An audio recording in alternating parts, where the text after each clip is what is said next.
Welcome to 2819. This is the show where we aim to inspire you to go and make disciples of all nations. I'm Sandra Dimas. And I'm Brian Rohenbacher, and this is the television outreach of Reasons to Believe, a viewer-supported ministry where science and faith converge. And if you'd like to support resources like this show, please visit reasons.org/2819. Our hope is that this show will inspire you to step into conversations about your faith with confidence and compassion. And as you're watching the show today, be sure to get connected with us on social media. You'll find us on Facebook, Twitter, and Instagram at 2819 Show. We'd love to hear from you.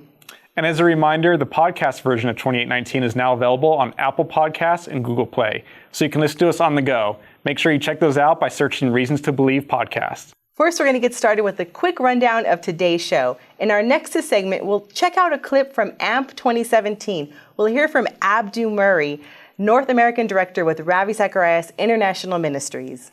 Abdu will discuss how Christianity uniquely answers the question, why did God create humans?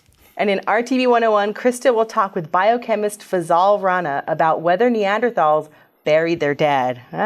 Good question, right? That's a great one. In our Give and Take segment, Jeff Swank will talk with Ken Samples and Sandra about whether we should throw away our smartphones. I don't know. I need to keep mine. Yeah, no matter what you say, I'm keeping mine. We'll see.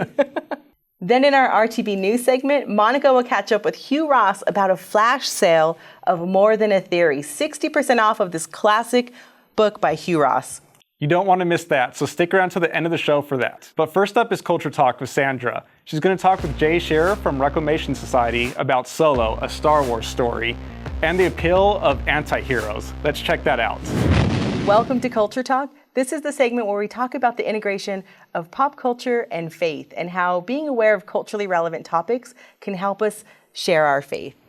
I'm joined today with our guest, Jay Sherer, from the Reclamation Society and also host of the Story Geeks podcast. How are you? I'm great. Yeah. I'm great. It's good to be back. I know. Welcome back. I love having you on. We're going to be talking about what we always talk about, kind of, Star Wars. Star Wars is something. Yeah. There's too many Star Wars almost. I know. There can't be too many Star Wars in my opinion. Yeah. So we're going to talk about Solo, a Star Wars story. First, what did you think about it? I thought it was really fun. It's a really fun film. I think it fits into the Star Wars universe. There's been a lot of people boycotting the film, but I think it's kind of ridiculous. It's a fun journey. Like, why not go for it? Yeah. I love it.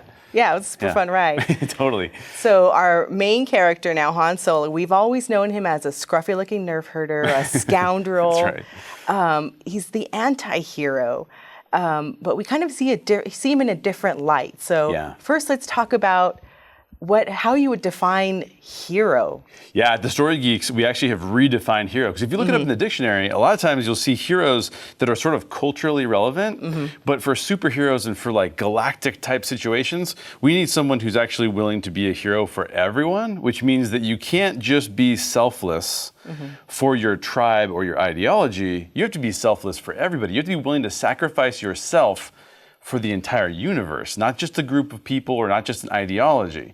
So hero is a really very arduous thing that you have to go for. And anti-heroes are usually people then who fall into this category where we think that they are going to look out for themselves, but in the end, they don't. Kind of like Han Solo. Right. Yeah, but then we see him in a different light in this film, which I think is really intriguing because he's stuck with this narrative that he isn't good. Yeah. But ultimately, he does do good. That's and right. I thought that was really interesting as Christians when we think of maybe the narrative we might be stuck in. That's right. That we're fallen and we're depraved, and we are, but we're still capable of doing good. So how then would we engage in these ideas of anti-hero and how that can actually be inspiring for us? Yes. So I think the idea of anti-heroes can be inspiring for two reasons. For one thing, we do see all the world is imperfect and all the world under sin.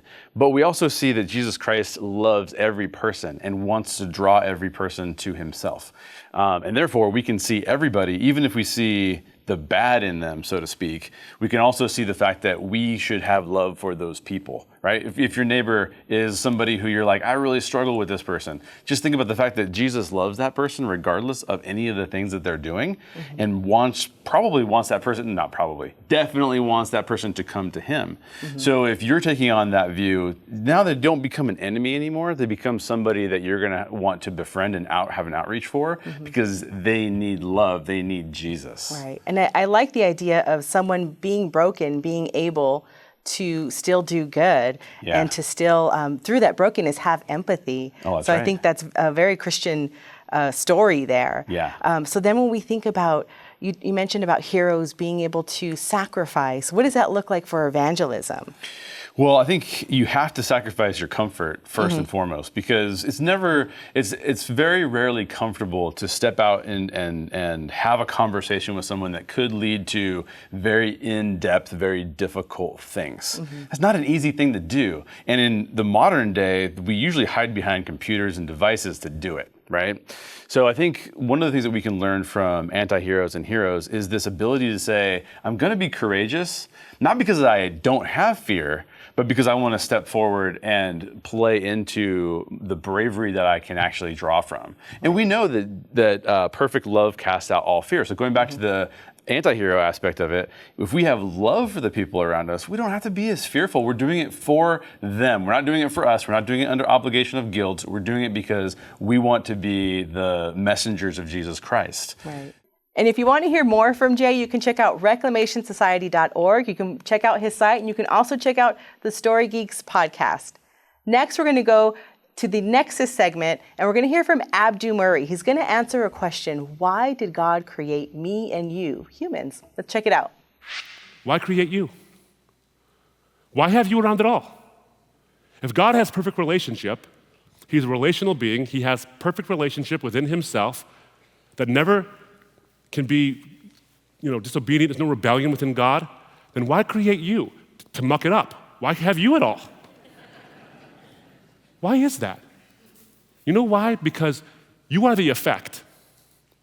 You are an effect. You do not explain your own existence. You have a cause.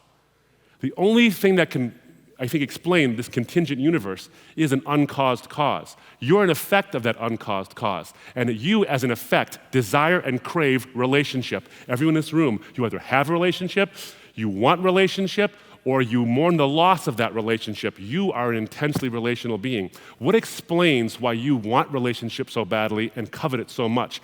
An undifferentiated absolute that can't define relationship, like in Islam, or a being who defines relationship, and therefore, you are the creation of that. You reflect that part of the Imago Dei, that beautiful part that says the effect reflects the cause, and the cause is relational. But he creates you, not so that he can have relationship. He's already got it. He's not more God because you exist.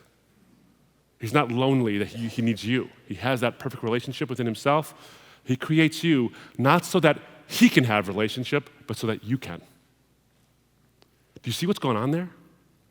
It's an utterly selfless act. It's selfless. Because he gets no benefit in one sense. He's not more God because you exist, but you get an infinite benefit. You get the possibility of communing with the source of all creation, the source of all goodness, and the definer of love. He gives that to you. If God is the greatest possible being, and love is the greatest ethic, then selfless love is the greatest way to express it, or one of the greatest expressions of it. And the God of the Bible is the only conception of God that makes any kind of sense of a God who is truly loving and truly selfless. The Trinity is not a problem, it is a solution. And if you want to know a God who is great, a God who needs nothing but also gives completely selflessly, that is what the Trinity teaches us. And once again, I want to invite you, if you would like to watch the rest of this talk from our friend Abdu Murray, you can visit our YouTube channel and just go on AMP Conference playlist, and you can catch the talk in its entirety there. And now it's time for RTB 101, and this is the segment where we try to help equip you to talk to your friends and family more effectively as you share your faith. And once again, I'm here with my friend, colleague, Dr. Fazale Rana. Welcome back, Fuz. Krista, thank you. And we're going to be talking about Neanderthals again. Yeah. So I think that before we get to our big question, let's just have a brief recap of orienting ourselves to who are the Neanderthals and how do they relate to us, or do they? Right.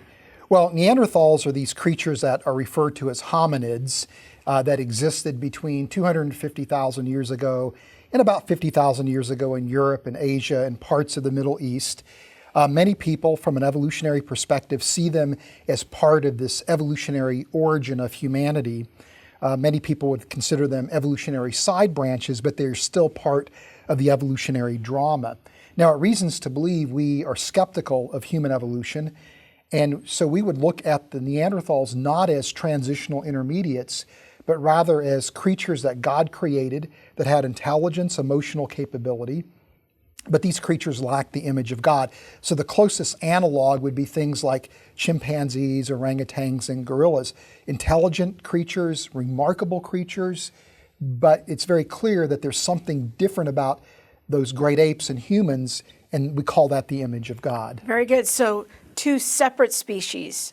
Neanderthals are one species, modern humans are another. Exactly. And we would expect biological and behavioral differences between humans and Neanderthals. Now, with that groundwork in place, let's talk about one of these very seemingly human-like activities, and that is the practice or the supposed practice and for evidence of Neanderthals burying their dead, because we would think of that as a very advanced activity, going through a period of mourning, carefully placing their dead, burying their dead.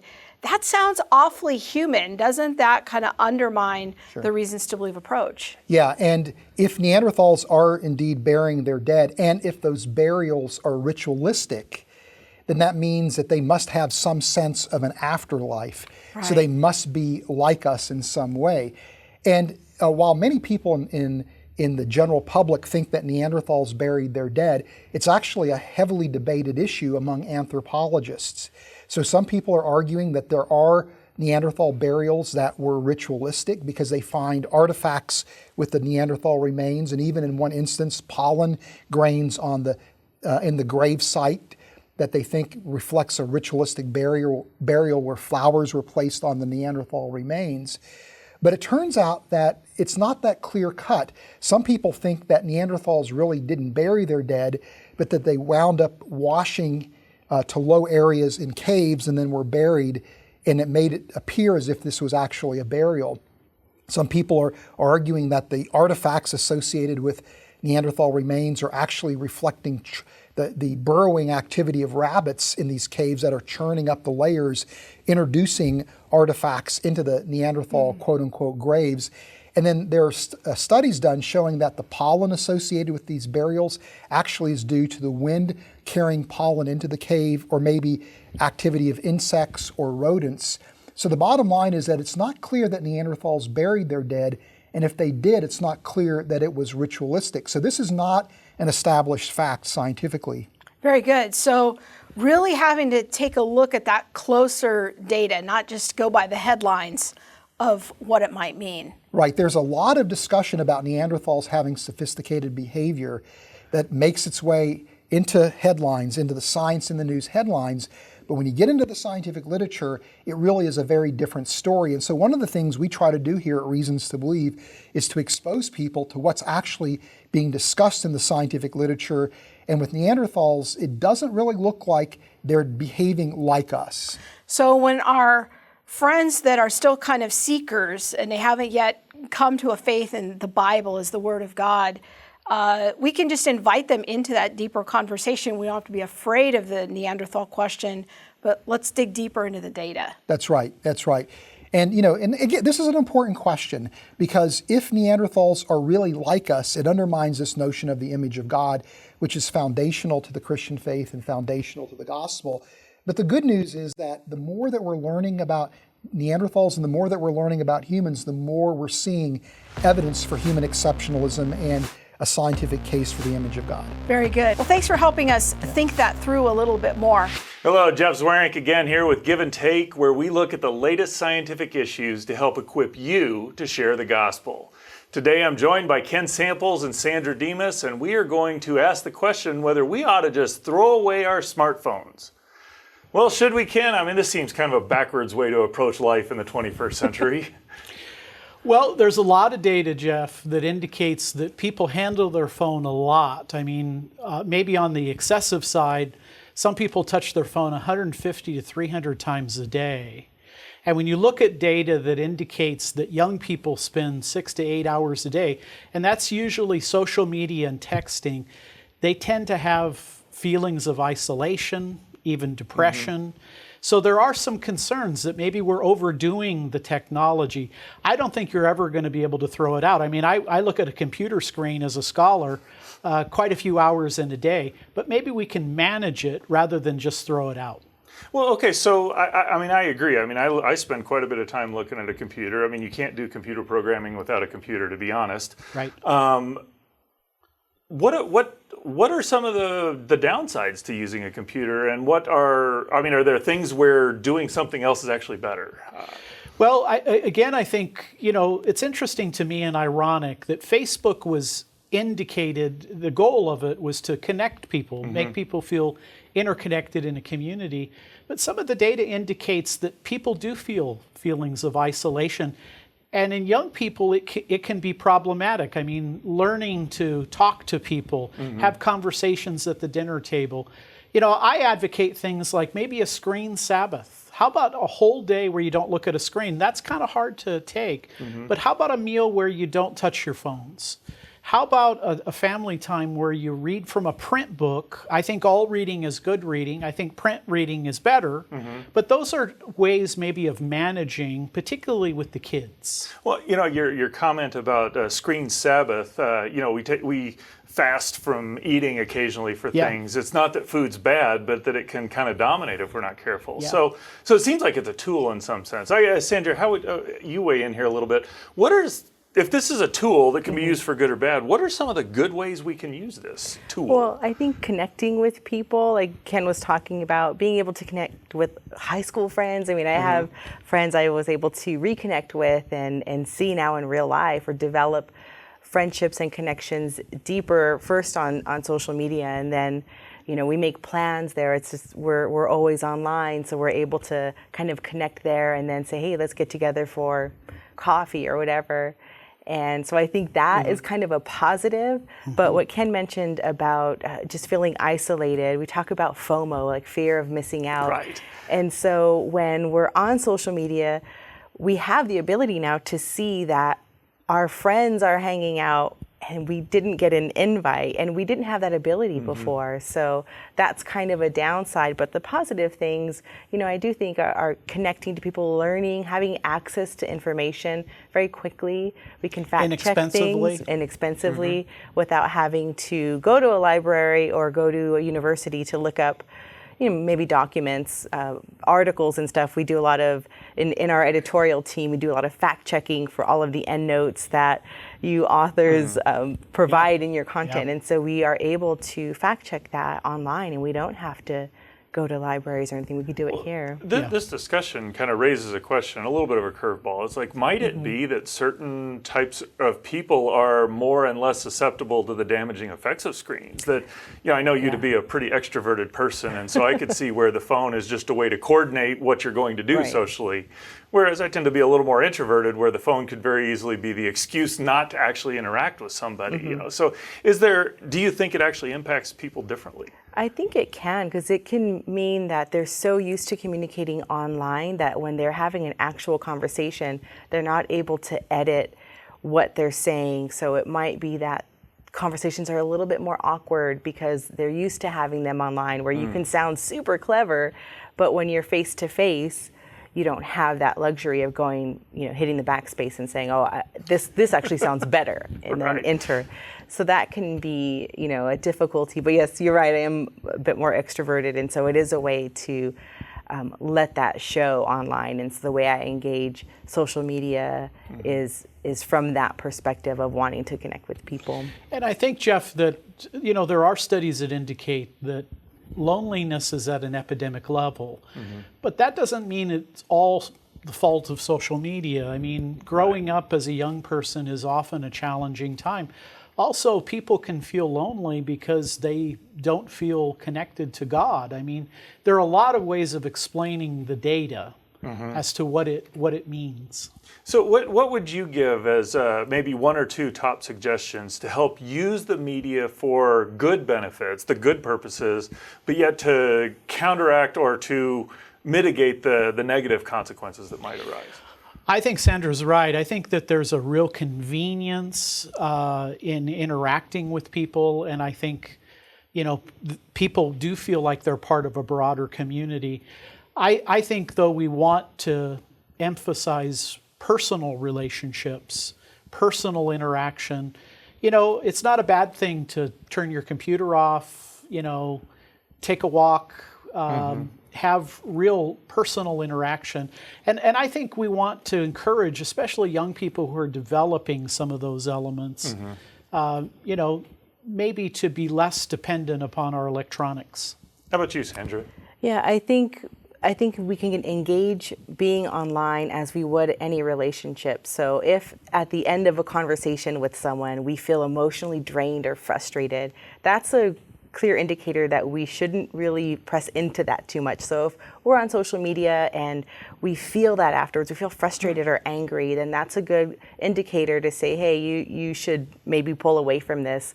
Or if you're encountering maybe a group online, a support group, and you feel closer to God through that, then that's a good way to use that. And that's a good indicator that it's time well spent. So, I find it interesting as I'm listening to what you're talking about, that it's like, this really is a tool. It's like you have to evaluate, is this tool helping me build or is it tearing down?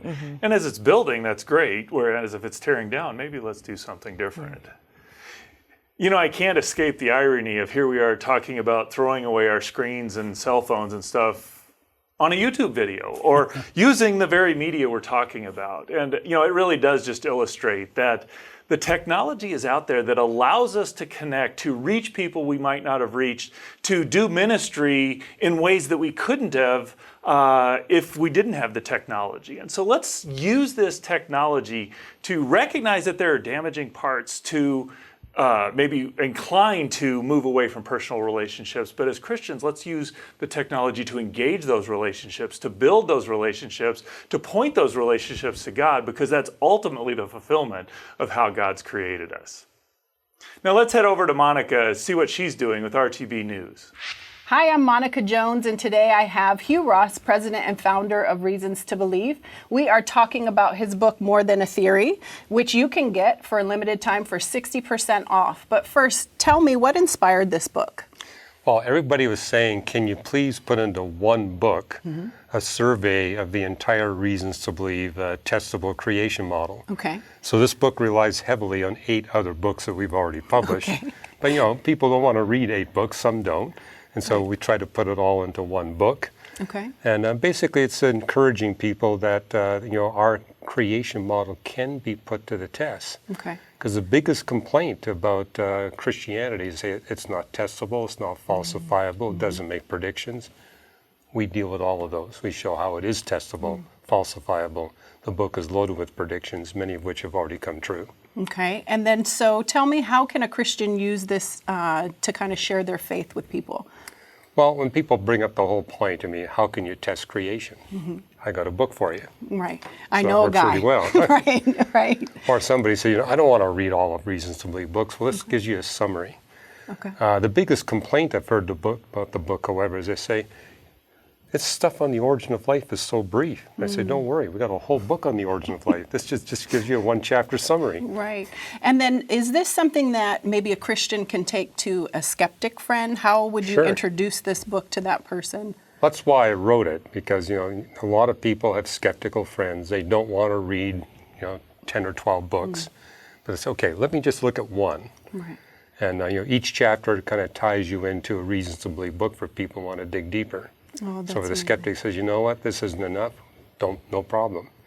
That's why we waited to write this book. We waited till we had all the other books in place. Wow. Thank you so much for joining me, Hugh. Now, I hope that you'll get your copy of this book 60% off. All you have to do is go to shop.reasons.org and use the promo code MORE60. And don't miss it, because it's only for a limited time. More Than a Theory, Hugh Ross. Thank you. You're welcome. See you next time. That about does it for us. Thanks for joining us this week on 2819. we hope that our discussions today will really help equip you to just step out and share your faith. And as a reminder, this show was made possible through the faithful support of Reasons to Believe donors. If you feel led to support resources like this show, please visit reasons.org/2819. And until next time, you can connect with us on reasons.org. You can check us out on Facebook, Twitter, and Instagram at 2819 Show. Let us know where you're watching. Say hi. See you all next week.